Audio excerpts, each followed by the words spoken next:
Subscribe करें MTH for you को और बेल आइकन को प्रेस करें मेरे लेटेस्ट वीडियो को सबसे पहले देखने के लिए। हेलो दोस्तों, MTH फॉर यू में आपका फिर से स्वागत है और ये वीडियो कंटिन्यूएशन है परसेंटेज के ऊपर बेस्ड वीडियोस की।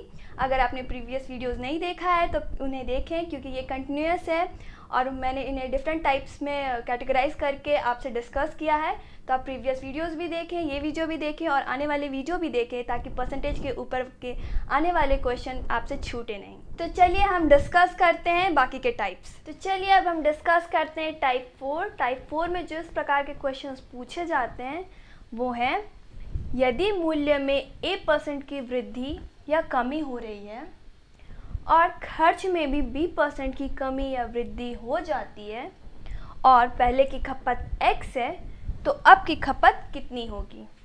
इस प्रकार के क्वेश्चंस में आप ध्यान दें, मूल्य की कमी या वृद्धि भी आपको दी जाएगी और साथ ही साथ खर्च में भी वृद्धि या कमी हो रही है वो भी आपको परसेंटेज में दिया रहेगा। और पहले की खपत X है तो अगर मूल्य और खर्च में वृद्धि हो रही है तो खपत में भी कितनी कमी या वृद्धि होगी वो आपको निकालना होगा। इस प्रकार के क्वेश्चंस को हम सॉल्व करते हैं कि यदि मूल्य में वृद्धि हो रही है तब की खपत जब हम सॉल्व करेंगे उसका फॉर्मूला होगा x into 100 plus b divided by 100 plus a, यानी अंश में x इंटू 100 प्लस b होगा और हर में जब हम डिवाइड कर रहे होंगे तो 100 प्लस a से करेंगे। उसी प्रकार जब मूल्य में कमी होगी तब की खपत जो चेंज हो रही होगी वो हम निकालेंगे x into 100 minus b divided by हर में 100 माइनस ए से। ध्यान दें, जब मूल्य में कमी आएगी तब हम 100 माइनस बी करेंगे और 100 माइनस ए करेंगे हर और अंश के केस में। जबकि जब मूल्य में वृद्धि हो रही होगी तो उसी a और b को हम 100 से प्लस कर रहे होंगे। यहाँ अंश में 100 प्लस b है, यहाँ खपत में मूल्य में जब कमी हो रही होगी तो 100 माइनस b करेंगे। इन बातों को आपको ध्यान देना है। और चलिए अब इसका हम एक क्वेश्चन सॉल्व करके देखते हैं। तो टाइप 4 में फर्स्ट क्वेश्चन इस प्रकार का हम देखते हैं कि आलू के मूल्य में 20% की वृद्धि होने पर एक परिवार ने अपनी खपत इतनी कम कर दी कि खर्च में केवल 5% की वृद्धि हुई। यदि मूल्य वृद्धि से पहले आलू की खपत 20 kg थी तो अब खपत कितनी होगी। इस प्रकार के क्वेश्चन को समझने के लिए यहाँ आप ध्यान दें कि आलू के मूल्य में 20% की वृद्धि हो रही है, ठीक है, लेकिन एक परिवार ने अपनी खपत कम कर दी क्योंकि वृद्धि हो रही है इसलिए उन्हें खपत कम करनी हुई। लेकिन वो खपत इतना ही कम किए ताकि परिवार भी चल जाए और उनका खर्च भी ना बढ़े। इसमें उनका खर्च सिर्फ 5% बढ़ता है, खर्च में केवल 5% की वृद्धि हुई। अब आपको सवाल बताता है, प्रश्न बताता है कि यदि मूल्य वृद्धि से पहले आलू की खपत 20 kg थी तो आपको प्रश्न मिला है अब खपत कितनी होगी। तो चलिए इसको हम लोग सॉल्व करते हैं। जब मूल्य वृद्धि हो रहा था तो जिस फॉर्मूला से हम लोग खपत निकालते थे वो था x 100 plus b divided by 100 plus a, ठीक है, ये हम लोग का फॉर्मूला है। ये x दर्शाता है मूल्य वृद्धि से पहले आलू की खपत को, ये है x, और ये भी दर्शाता है कि परिवार ने अपनी खपत कितने कम कर दी कि खर्च में सिर्फ 5% की वृद्धि हुई, ये b है 5%, और ये a दर्शाता है आलू के मूल्य की वृद्धि को, ये है a, ठीक है, x b और ये है a। तो चलिए अब हम सॉल्व करते हैं। ये हो गया 20, 100 मूल्य में वृद्धि थी 5%, 100 और मूल्य में वृद्धि थी 20, ये आ गया 20 इंटू 105 इंटू 120। अब हम जब 15 से काटे तो 8, 7, इधर 5, यहाँ 2, अब आपका आएगा 7 5 35 और ये 2। जब आप इसको सॉल्व करते हैं ये आएगा 17.5 kg, यानी कि आलू के मूल्य वृद्धि से पहले 20 kg थी, तो अब खपत होगी 17.5 kg की। अब टाइप 4 में ही जो सेकंड क्वेश्चन है वो इस प्रकार का है कि आलू के मूल्य में 20% की कमी होने पर एक परिवार ने अपनी खपत में इतनी वृद्धि कर दी कि आलू पर खर्च में केवल 10% की ही कमी हुई, यानी 10% की कमी हुई। यदि मूल्य में कमी से पहले आलू की खपत 16 kg थी, तो अब खपत कितनी है? इस क्वेश्चन में एक सिचुएशन है कि आलू के मूल्य में 20% की कमी हो रही है, यानी 20% की कमी हो रही है। तो परिवार ने अपनी खपत में वृद्धि कर दी है, पर वृद्धि करने के बाद भी आलू पर जो खर्च है वो सिर्फ 10% ही कम हुआ है, ज़्यादा नहीं, 10% खर्च में कमी आई है। तो क्वेश्चन में बताया गया है आपको कि मूल्य में कमी से पहले परिवार जो खपत करता था वो 16 kg थी। अब आपको क्वेश्चन पूछा गया है तो अब खपत कितनी है, ठीक है, ये कमी आने के बाद अब खपत कितनी है। तो इस क्वेश्चन को सॉल्व करने के लिए खपत जब मूल्य में कमी आई है तो हमारा फॉर्मूला था x 100 minus b divided by 100 minus a। जब मूल्य में कमी आ रही है तो अंश और हर में हम माइनस करते थे। b हमारा है खर्च को दर्शाता है, खर्च के प्रतिशत को दर्शाता है, ये है b। a हमारा दर्शाता है आलू के मूल्य के प्रतिशत को, और x दर्शाता है आलू की खपत को मूल्य में कमी से पहले, ठीक है। ये x है, ये b है, ये a है। तो चलिए अब हम इसे सॉल्व करते हैं। x हो गया 16, 100 minus 10 divided by 100 minus 20, okay. ये हो गया 16 इंटू 90 बाई 80, 0 0 8 2 16, यानी 18 kg। यानी आपका आंसर है मूल्य में कमी से पहले की खपत 16 kg थी और अब खपत जब मूल्य 20% कम हो गया है तो 18 kg है। तो चलिए अब डिस्कस करते हैं हम लोग टाइप 5। टाइप 5 बेस्ड है मूल्य और दर की वेरिएशन पर, मतलब हेरफेर परसेंटेज पर, ठीक है। टाइप 5 में हम इस प्रकार का क्वेश्चन देखते हैं, यदि 2 से अधिक दर की तुलना करके एक समतुल्य दर प्राप्त करनी हो तो मूल्य हमें a plus minus b plus minus a b divided by 100 से प्राप्त होगी, ठीक है।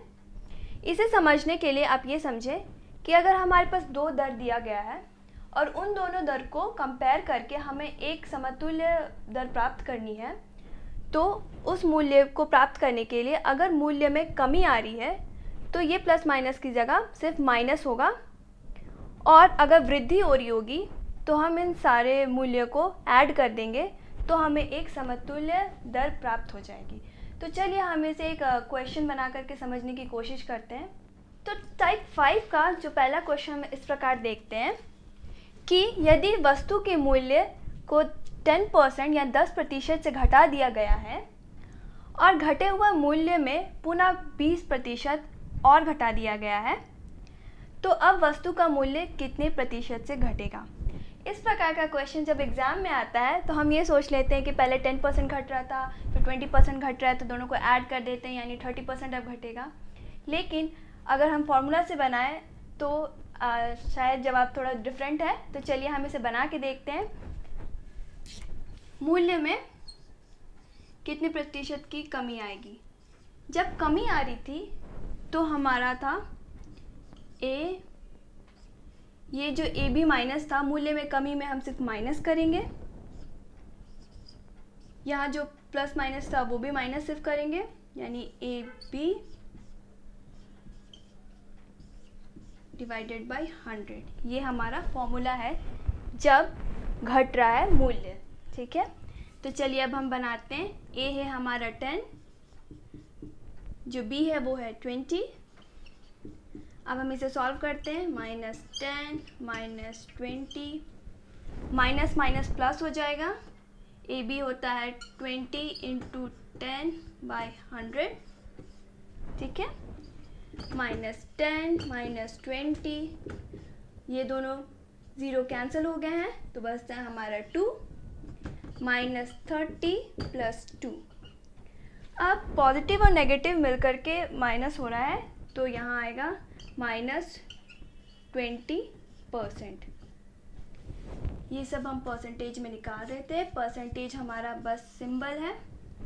यानी कि जब अगर मूल्य 10% से घट रहा है और फिर पुनः उसे 20% और घटा दिया गया है, तो वस्तु का मूल्य लगभग 28% से घटेगा। इसी क्वेश्चन में मैं आपको क्लियर करना चाहूँगी, यहाँ जो माइनस साइन है मैं आपको बताना चाहूँगी कि माइनस इंटू माइनस करते हैं तो वो हो जाता है प्लस में चेंज हो जाता है, माइनस इंटू पॉजिटिव करेंगे तो वो माइनस ही रहता है, और पॉजिटिव इंटू पॉजिटिव करेंगे तो वो भी पॉजिटिव होगा। माइनस इंटू माइनस करते हैं तो वो ऐड हो जाता है। यही केस हमने यहाँ किया है कि ये भी माइनस है और माइनस बी में भी माइनस है, इसलिए यहाँ पॉजिटिव आया है, ये प्लस हो गया है। और यहाँ जो माइनस साइन है वो ये इंडिकेट कर रहा है कि जो असल मूल्य है वो 28% से घट रहा है। यहाँ ये माइनस यही इंडिकेट करता है कि अब मूल्य घट रहा है। तो चलिए इसी टाइप 5 का हम क्वेश्चन नंबर 2 देखते हैं। क्वेश्चन नंबर 1 की ही तरह है, बस हम देखेंगे कि इसमें वृद्धि हो रही हो तब हम इसे कैसे सॉल्व करेंगे। तो हमारा क्वेश्चन है, यदि वस्तु के मूल्य में 10% की वृद्धि कर दी गई है और बढ़े हुए मूल्य में पुनः 20% की वृद्धि कर दी गई है, तो अब वस्तु के मूल्य कितना % से बढ़ेगा। यानी कि मूल्य में जो पहले वृद्धि थी वो 10% थी, पुनः उसमें 20% की वृद्धि कर दी गई है, और अब आपको उसका प्रतिशत निकालना है कि वो कितना बढ़ गया है। ओके, अब हम इसको सॉल्व करने के लिए, मूल्य में वृद्धि वाली प्रतिशत को सॉल्व करने के लिए हमारा था कि हम सबको ऐड करते थे, a + b + a + b / 100। ये हमारा फॉर्मूला था। a हमारा 10 है, b हमारा 20 है। तो चलिए अब हम इसे सॉल्व करते हैं। +10 + 20 प्लस, दोस्तों मैं आपको बताना चाहूँगी, माइनस इंटू माइनस प्लस होता था, लेकिन प्लस इंटू प्लस होता है वो प्लस ही होता है। ओके, तो यहाँ भी आएगा आपका प्लस, प्लस बाहर a इंटू बी हो जाएगा 200 / 100। यहाँ आपका हो गया 30 + 2 यानी कि +32%। दोस्तों ये जो साइन आ रहा है बस ये दर्शाता है कि अब जो मूल्य में वृद्धि हो रही है, ये पॉजिटिव दिखाता है कि मूल्य में वृद्धि हो रही है। पिछले बार हम देख रहे थे नेगेटिव में आया था आंसर, यानी -28 आया था, वो ये दर्शा रहा था कि मूल्य में वो % घट रहा है।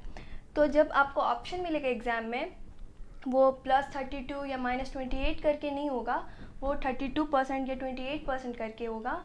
इसलिए आप साइन से ये बस ये दर्शाता है कि मूल्य में अब वृद्धि हो रही है।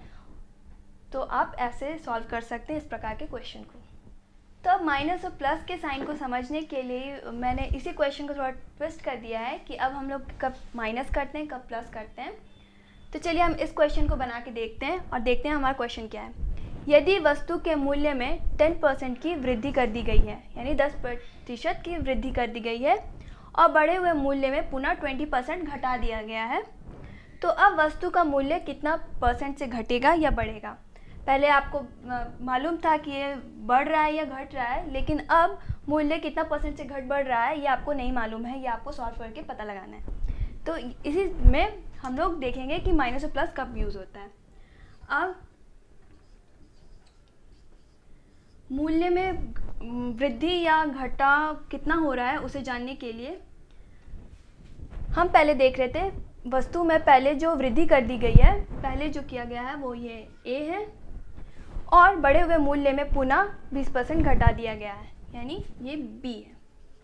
तो जब बढ़ रहा था तो हम उसे पॉजिटिव ले रहे थे, यानी कि +10, और जब बढ़े हुए मूल्य में 20% घट रहा है, जब ये घट रहा है तो हम उसे लेते हैं नेगेटिव में, यानी -20। अब ब्रैकेट के बाहर आपको ऑलवेज प्लस साइन लेना है और ब्रैकेट के अंदर आप माइनस और प्लस लिखें, यानी ये +10 था इंटू ब्रैकेट के अंदर हमारा ए बी था, इसीलिए ए बी का मतलब होता है इंटू +10 - 20/100। अब यहाँ ध्यान दें, प्लस इंटू माइनस होगा माइनस, ओके, आप इसे याद रखें। तो अब हम इसे सॉल्व करते हैं, ये हो गया, इन दोनों को सॉल्व करेंगे तो -10 और प्लस माइनस माइनस होगा और यहाँ 200 है बाई 100, 0 एक दूसरे को कैंसिल करते हैं, माइनस माइनस मिल के हो जाता है प्लस, तो अब हम इसे ऐड कर देंगे, यानी कि -12%। अब ये माइनस साइन इंडिकेट कर रहा है कि मूल्य आपका घट रहा है। अगर ये पॉजिटिव में होता यानी प्लस साइन होता तो ये इंडिकेट करता कि मूल्य आपका बढ़ रहा है, यानी कि इस क्वेश्चन का आंसर होगा कि मूल्य आपका 12% से घट रहा है। दोस्तों, आई होप आपको ये वीडियो पसंद आया होगा। अगर आपने इसे पसंद किया है तो इसे लाइक करना ना भूलें, और परसेंटेज से रिलेटेड जितने भी टाइप्स हैं उसको मैंने दूसरे वीडियोज़ में डिस्कस किया है, आप उन वीडियोज़ को भी देखें, और हम मिलते हैं अपने अगले वीडियो में।